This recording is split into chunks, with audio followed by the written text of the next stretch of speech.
We're back. Yes, we are. Sports Day, JAKIB Sports YouTube Network. Derek Gunn, Barrett Brooks, Rob Ellis hanging out with you. Last day of February 2023. All right. So say that again. What? I know, Derek. See, that's why I said it. You excited? You're gonna be bouncing off the walls tomorrow, man. I'm emotional right now. See if you can get through it. I think you can. But no, if you missed earlier, the big news reports all over the place that Brian Johnson it will get promoted to offensive coordinator from quarterbacks coach, so he'll slide in there.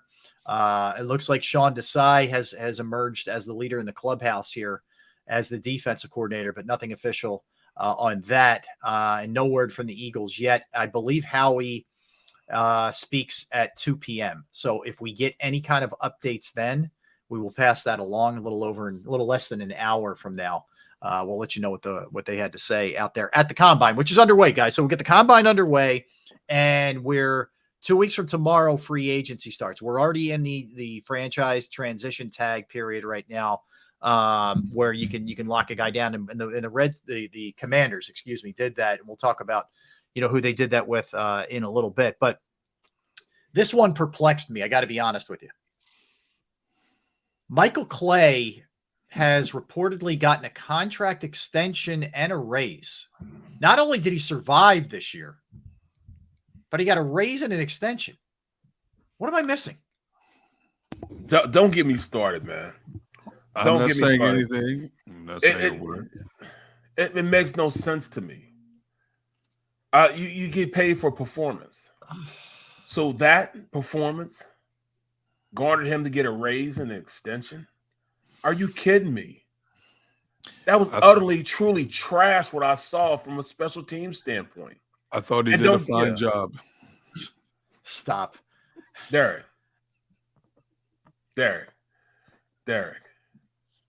Yeah, you can't even say it with a straight face, man. That was absolutely horse. I'm not cussing today. But the thing is, not only was it bad all year, it bit you in the biggest game. Right, it's been our Achilles heel for the past 2 years. I'm not even talking about just in the playoff games. I'm talking about for the last 2 years, the entirety of his tenure here. They've been less than overwhelming.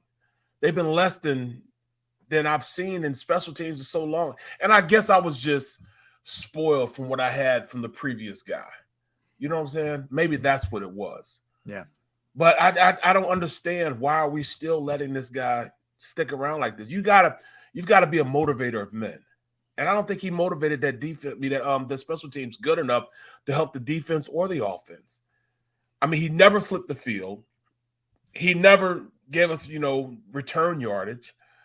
What capacity did he garner getting a raise? Well, you know what? It's not my money. That's the thing. Other than Jake Elliott, who was already good before Michael Clay got here, like the punting game went downhill. The punting return game went downhill. The kick off unit, the kick return unit. And look, I understand also maybe the Eagles need to do a better job prioritizing guys who can play special teams. I get that. But still, who got better under him? Really? Nobody. We had what? How many times we have a return over 40 yards? I think we had one or two. Yeah. I know it might have been one. Yeah. I remember one Boston guy had a 50-yard return. Right. He had a good one. And Covey had a decent one in the Super Bowl. I mean, we can point to like 2 or 3 the whole year. You said decent. It was decent. Like it wasn't even really good. No, it wasn't good. It was okay. It just wasn't terrible. Let me put it to that way. Bro, remember what happened to us against Green Bay? Yeah. He was taking balls out of the he was 7 yards deep and taking them out. Gunner's just sitting back as we drive ourselves nuts here. I have nothing to add to the Michael Clay conversation. I'm just going to sit here and let you two vent, because every time I say something, Barrett twists it. So I'm not saying a word. I'm going to wait till the next topic. I'm not. What are you talking about, man? This is funny. I'm enjoying this Michael Clay stuff. So I mean, what am I saying is wrong? I mean, I'm not. No, you're 100% right. But I said that like over a year ago. Right. Barrett, you and I had a conversation, and you tried to convince me with Michael Clay. I said, Barrett, first of all, when he first got here, it was when he first got. That's 2 years ago. You bring an unknown commodity in here at the age of 27, and you make him your special teams coordinator, And Barrett tried to put as positive a spin on it as possible. And I'm not, and do not get me wrong, I am not putting this in the category of I told you so. I'm not, because I can't, because we don't know. Nobody can see in the future. Yeah. But my only argument with Barrett was, how do you put somebody who's never done that at 27 years old as your coordinator? Maybe a position coach, maybe an assistant to the assistant, but you give him one of four prominent roles on a team. Starts with the head coach, DC, offensive coordinator, and special team. You give him the fourth most prominent role on a team at 27 years old, untested. I'm done. All right. Well, I don't. Go ahead. At the time, I should have known better, because he was what was the not Flip, but I'm talking about the head coach then. Flip, No, good ones. No, I'm talking about the head coach then. It was Doug. No. Chip. He was there with Chip. Right. That was the only thing I said. He was there. He with was Chip. here with Chip. You're right. He was here with Chip for a cup of coffee. Yep, you're right. He was here with Chip for a little while. But and then went to San Fran. Yeah, as an assistant. I don't. I don't get it. The only theory I can come up with, guys, and it's probably a weak one, is they didn't feel like replacing three coordinators. That'll be the only thing that you can say. That's the only thing. But they gave everybody else a raise. But to give them an extension and a raise? Yeah, no, nope. But they extended him for just one more year, right? We don't know what the extension is. We just know he got one. Yeah, but we'll pass it along if we get any information. But I want to get back to the Eagles and what they may end up losing here in terms of firepower in free agency. But Carson Wentz got cut by Washington, so it saves the Commanders $26.176 million on their cap. They don't owe him anything this year. Okay, so they cut him. You remember Washington, a year ago, whatever it was, gave up two third-round picks and a second-round pick swap. This has now been three teams in 3 years. If he goes somewhere else this year, which that's debatable, but if he plays somewhere else, he'll be on his fourth team, guys. He went Eagles, Colts, Washington, to be determined here. This is one of the all-time craters that we've seen here. Well, let me ask you this, Rob. Yeah. Does he go somewhere to be a starter?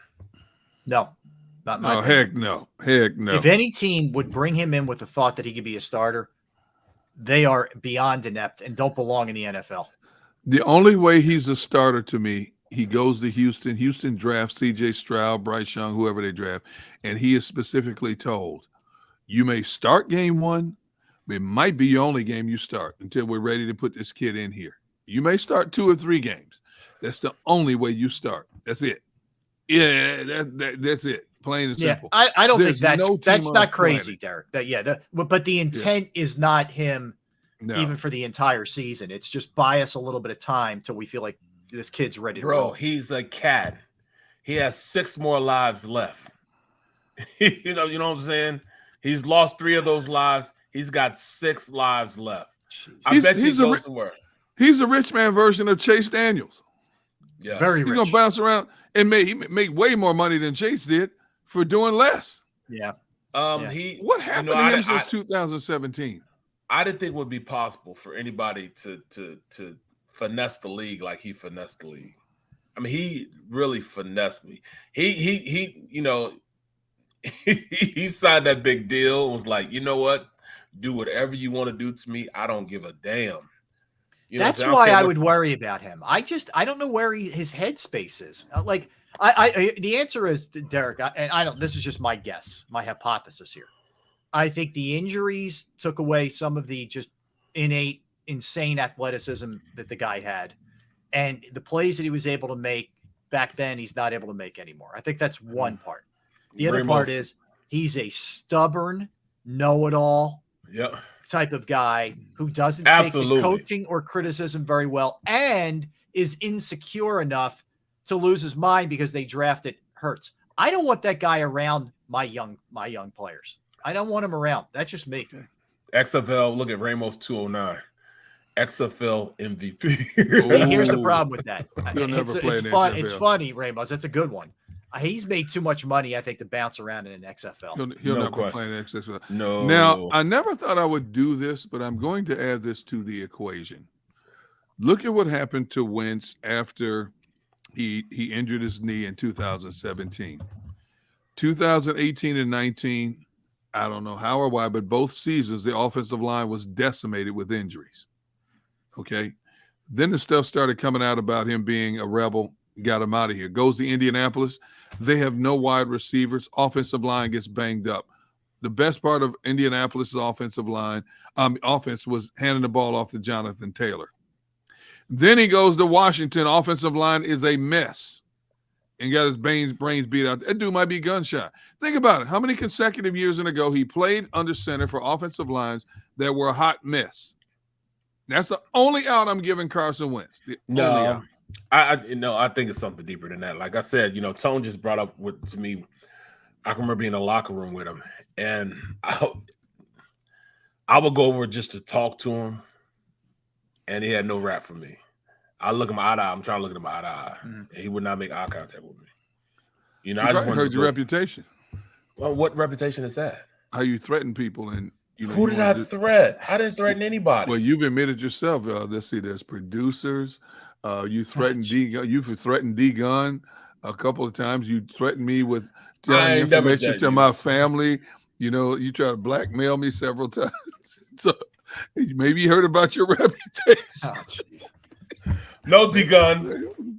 See, me and my daughter will not leave. I never forget that. Maybe he heard about your reputation. He was afraid of what you might say or could snap at any given moment. I don't know.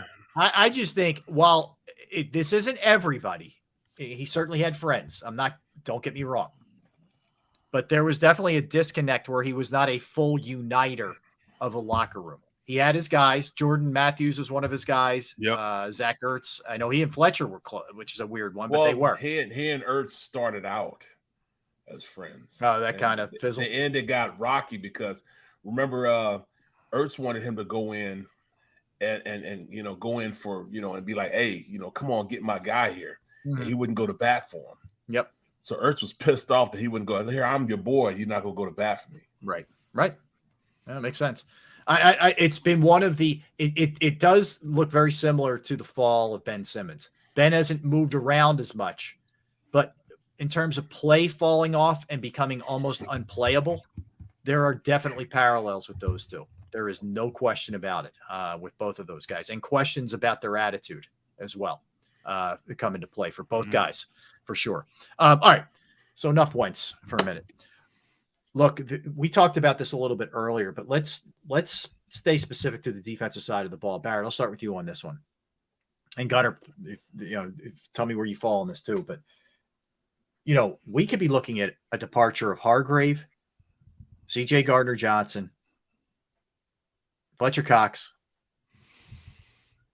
Kaiser White, Bradbury. That's 5 guys right there who are big time impact. And I didn't even mention TJ Edwards. I didn't mention who did I missed Epps. I don't know. But you're talking about major impactful players from last season who very well could not be here. At least a bunch aren't going to be there. So what's your sense here? Is this replaceable? Is it just let's just gear up on offense? Or how do you go about this thing, Barrett, if that's the case?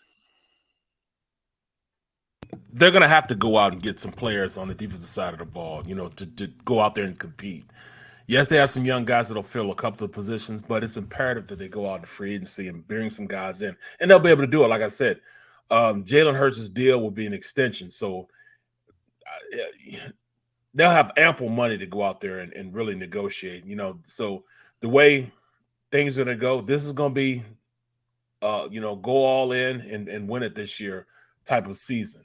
Because they have that, that ability to sign a bunch of guys with this just being an extension. Now, I just said it wouldn't be too much of a farce to say that this offense can be a winning offense and usually say, oh, you win championships with defense. It kind of worked for Kansas City. D-Gun, you keep saying Kansas City did that. Maybe you can, I'm looking at the last couple of Super Bowls, defense won this last Super Bowl. Offense definitely won this last Super Bowl. No doubt that the better offense, better offenses are winning Super Bowls these days. The year before, Rams, their defense won it for them. But more so than anything, offenses have been winning championships. So could they put reassure that offensive line, maybe, moving things around and make it one of the top offensive lines again? Yes. They get another weapon at the running back position that's worthy enough to be a lead back. Yes, they can. They got the offensive firepower from the wide receiver position. All they need now is to go out and get a third receiver, a more consistent receiver. They can do that. They shore up those two things on the offensive side of the ball, three things on the offensive side of the ball. They could be a really special offense. You know what I'm saying? A third receiver, a not a bell cow back, but a lead back, and move some guys around on the offensive line. They could win another championship. They could win a champ, not another. They could win a championship with this offense. What do you think, Gunner? Kenny Gainwell will be your lead back in 2023. Will be your lead back in 2023. They love Kenny Gainwell. Okay, first of all, so it's his time to shine. Javon Hargrave is not walking back through that door. If the franchise tag, which they just placed down in Washington on the D tackle, is almost $19 million, what is Javon Hargrave worth after the season he put together? He's not walking back through that door. Bradbury's not walking back through that door. There's a possibility CJ ain't walking back through that door. I think we need to come to the realization. Now, we all agree on one thing. Howie Roseman is a magician in terms of shocking us. Mm-hmm. But the numbers for that's just those three players are astronomical. Okay? And when you still got to pay that man under center, it squeezes you. And not only that, you look at how many teams above them have triple the cap space they have to wheel and deal and to lure players to the organizations. Hey, the Giants just cut Kenny Golladay. Okay? So the Giants were already at something like $47 million. That's more money added to the coffer. Washington too. Washington. Yep. They just saved $30 million by cutting Wentz and their starting slot safety cornerback. Mm-hmm. Okay? That's $30 million. Washington was at $17 million. Math serves me correct. That puts them now at what, $40 million under the cap? Mm-hmm. So that's just two teams within your division. We ain't even talking about the Chicago that's $98 million and the Atlanta's and all these teams, And as much as players want to put themselves in a position to be on a winning entity, what first and foremost is the number one priority, Barrett, is to get what? Younger and cheaper. No. If you're a free agent, what is your first priority on the open market? You're talking from I thought you were talking about from a team standpoint. From a player standpoint, you got to get that money, man. Get your Benjamins. So as much as I would like to go to Philadelphia, I've got to seriously consider Houston, Chicago, Atlanta. This may be my one and only big payday ever. But you got to look from the Eagles, though. Looking from the Eagles standpoint. What? They're trying to get younger and cheaper. They went out and did the old man route. Okay. You made it a point to say Kansas City went the younger route. Yep. So they're trying to get younger and cheaper also. They got to have guys like Dean come out and be a starter.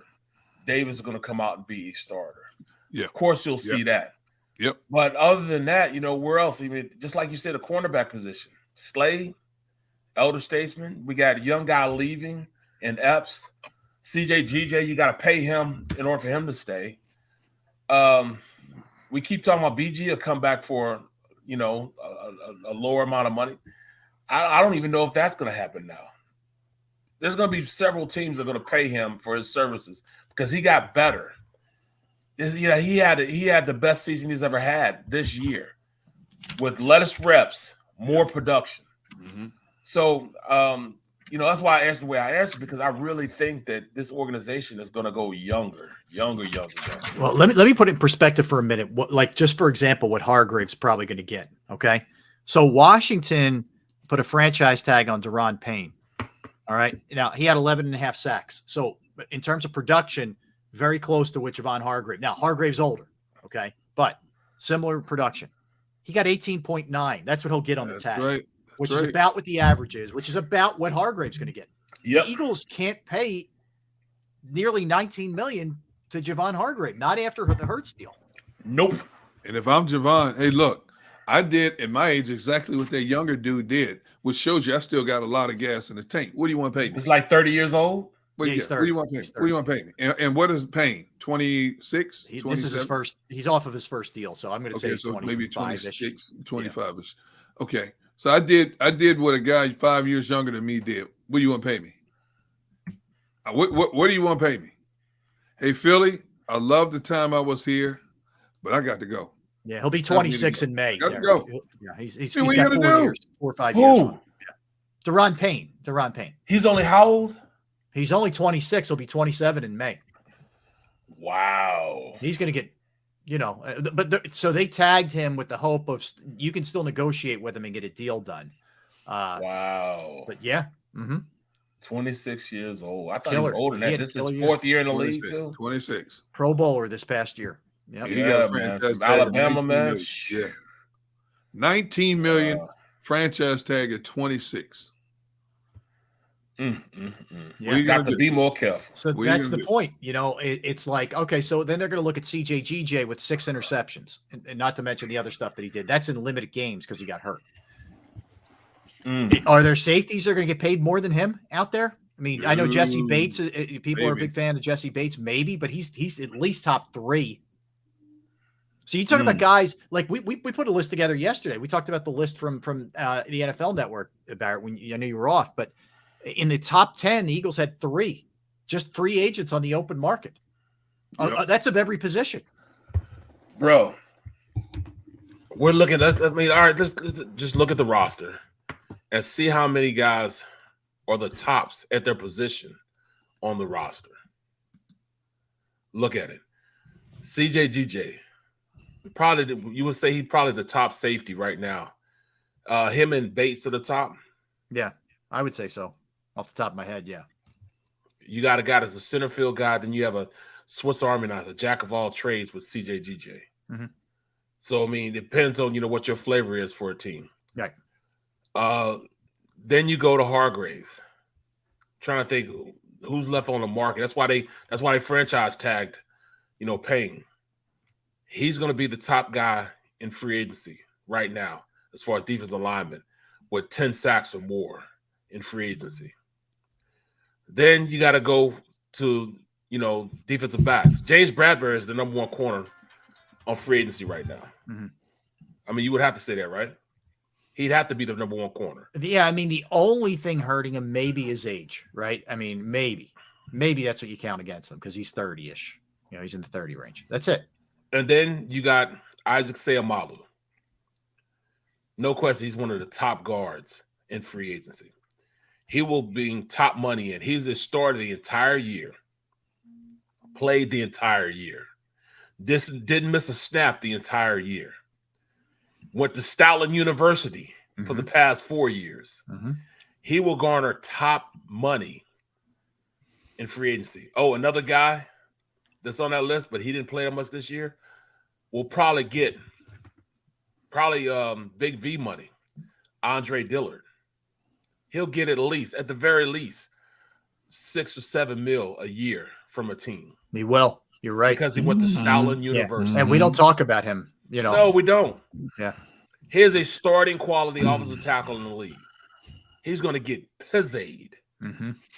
See, here's your top cornerbacks on the open market, unless teams are able to sign them. Marcus Peters, James Bradbury, Jonathan Jones, Anthony Brown, Emmanuel Mosley, Troy Hill, Cameron Sutton. Marcus Peters and James Bradbury are going to set the market on the open market. Okay. But which one signs first? And I'm sure they're both saying, I want to wait. James said, I want to see what Marcus getting. Marcus says, I want to see what James getting. Exactly. Okay. And then you trickle down, you got the Eli Apples, the Kyle Fullers. Now you look at the D tackles. Let me see. Do they categorize them as, I'm looking at overthecap.com. Do they categorize them as D tackles? Inside D linemen, okay. You have Fletcher Cox and Javon Hargrave are right up there at the top of the league. Dalvin Tomlinson, Michael Brockers, Akeem Hicks. Let's see. Man. Dean Lowry. Yeah, the Eagles players are better than all those guys. Way better. It's not even close. Way better.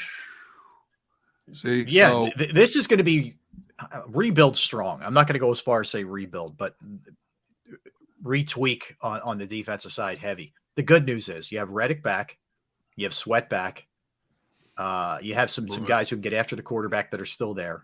mm-hmm. You still have Slay. Milton Williams coming back, I think, will be better than he's shown. He's been pretty good in the opportunities gotten. Well, it comes down to stuff we talk about all the time. You're going to have Jordan Davis play well. You're going to have Nakobe Dean play well, and then I think at least the first 2 picks this year are defense, and those guys are going to play right away and have to be good. Yes, right away. You're going to be suddenly a very young defense in a lot of ways. When it comes to talking about individuals for 2023 on this Eagles defense, I will say it now and I will say it until the season kicks off. The one player that I have to watch closer than anybody else on that Eagles defense is the young kid at D tackle.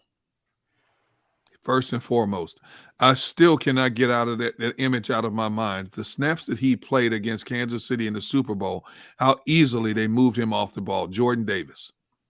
How easily they moved this man off the ball. They moved him whatever direction they wanted to go, and they went the opposite direction. What did they see in his footwork or lack thereof or his get off the ball that allowed them to control him at the line of scrimmage the way they did?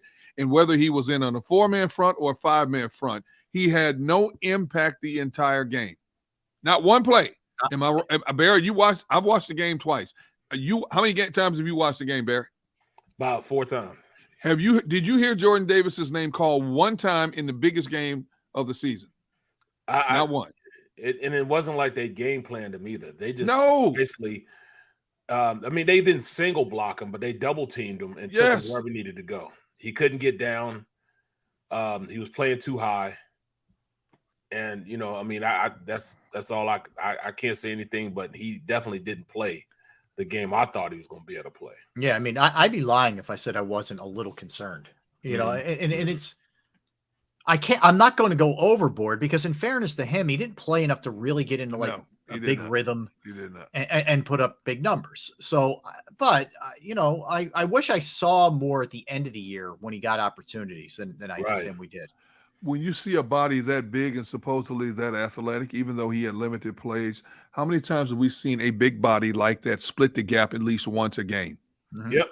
At least once. Did you see him split a gap? Nope. I did not. No. And again, he's a rookie. He missed a lot of significant time. The Eagles moved up, took this dude at number 13. I have great expectations for him, but he will be consistently the number 1 player I need to see drastic improvement from in 2023. Mm-hmm. He could be the cornerstone to set the tempo for that defense. Well, I'll tell you this, though. Make no mistakes about this. You won't see the same player you saw in that Kansas City game come first week. I know that for fact. I know that for sure. I hope not. He will be priority number 1. He'll be the guy that everybody's going to look to. So there's going to be a lot of people looking at him, a lot of pressure on him. Yes. Being that guy. So, make no mistakes about it. They're going to be in his ear so much. They're going to be around him so much. Head coach is going to be talking to him. He's not going to get a chance to eat, sleep, or breathe without somebody making him do something to make sure that he's not going to be the same player he was last year. Potential little breaking news here. Bob Condota, who covers the Seahawks for the Seattle Times, has been covering Washington football for 16 years, reports that Pete Carroll, when he stepped off the podium in a session with Seattle reporters, confirmed that Sean Desai is leaving for Philadelphia. Wow. Okay. What did I tell you? If they bring somebody in, that's their leading candidate. He's leaving Philadelphia, or is he on a plane just coming to Philadelphia? No, he's been here since yesterday. He was here. The report was he was headed back out to Indy but I don't know what's what at this point. I don't know. Wow, that's our new defensive coordinator then, huh? Yeah. So Sean Desai would be the DC, and then Brian Johnson would be the offensive coordinator. That's where things are right now. If we get anything further, again, they're supposed to speak. What time is it? 30 in about a little less than a half hour. So we'll see if we can get any kind of confirmation. The Eagles usually like to do these things in groupings. So right. They can announce both. They could announce both if that's the case. I don't know if they would do that there. I don't know if Howie would confirm anything, but this is gonna be a tough one to duck. If with all the smoke that's around both of these things. Well, what does that do with Wilson? The question is, does Wilson stay on? Does he? Right. See, that's a good question, because maybe the Eagles promised him something and we're not going to promise. He may be ticked off and decide to leave now. He may go. Hey, he may go with Gannon. Yeah, it's a good question. Wow. What ends up happening there for sure. That's another coach you may have to replace. Could be. Yeah, could be. Wow. I wonder, I'd have to look off the top of my head. Are there still a lot of defensive coordinator positions open? And what's considered, like, if you go from being a defensive backs coach to a linebackers coach, is that a lateral move, or is that can you leave to take that? I guess is what I'm asking. If you plug a assistant head coach on it, you throw some kind of title on it. Yeah. But also, if the mutual parties come to an agreement that if he goes to the Eagles and say, you know what, I'm not staying here, I don't want to be here in my same capacity. If the Eagles let him go, then he's free to do what he wants to do. Yeah, that's true too. That new DC may want to bring in his own people, right? So that would be a viable option if he wanted to get out of here also. All right, let me give you a little bit on Desai. He actually will turn 40 April 21st. Last year, he spent with Seattle as the associate head coach and defensive assistant. He was the Bears defensive coordinator in 2021. He was the Bears safeties coach in 19 and 20, the defensive quality control coach with the Bears 13 through 18. So he was with Chicago all told for a pretty long stretch, 13 through 21. He was a Temple defense and special teams coach, 06 to 10, Miami University, Miami of Florida. In 2011, assistant director of football operations. He was at BC, 2012, running backs coach and special teams coordinator. Then he made the jump to the NFL. So that's the coaching tree for him. He's got an undergrad degree in philosophy and poli-sci from BU, master's in higher and post-secondary education from Columbia, and a doctorate in education administration from Temple in 08. He was an adjunct professor for 2 years at Temple. So this is not a this guy'd have options outside of football if he wanted. Right. But so that's Sean Desai. And we'll continue to gather, as much as we can. Tone points out, he's a teacher and a developer.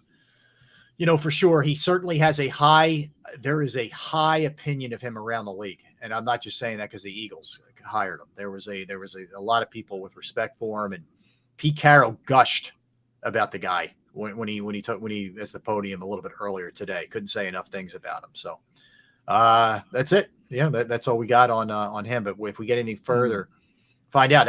I am going to be really interested to see if the Eagles will cop to this. That's the part that's going to be kind of fascinating here. Right. All right, so that's where we're at with that. We got a ton of NFL stuff coming up for you. I mean, a ton, and we'll also talk some Sixers as well. That was a gut punch kind of loss last night to the Miami Heat, so we'll dive into that also when we come back. You don't want to go anywhere. Derek Gunn, Barrett Brooks, Rob Ellis, Sports Take, JAKIB Sports YouTube Network. I want to talk to you about Flynn Tree Services. Flynn Tree Services is an experienced, licensed, and insured Pennsylvania tree service company that will trim or remove any unwanted tree off of your property. They offer cost-effective solutions to any tree problem that you may face, and they are experts trimming all types of trees. And they serve southeastern Pennsylvania, South Jersey, and northern Delaware. Flynn Tree Services specializes in tree removal, stump grinding, as well as tree pruning. Keep in mind, storm and hurricane season, and we haven't been quite hit hard, but it could be coming. So now's a good time to get everything evaluated with your trees before that really gets here. You go to their Facebook or Instagram page for more information or a sampling of their work. Give Flynn Tree Services a call at 610-850-2848, 610-850-2848, or online at flynntreeservices.com. That's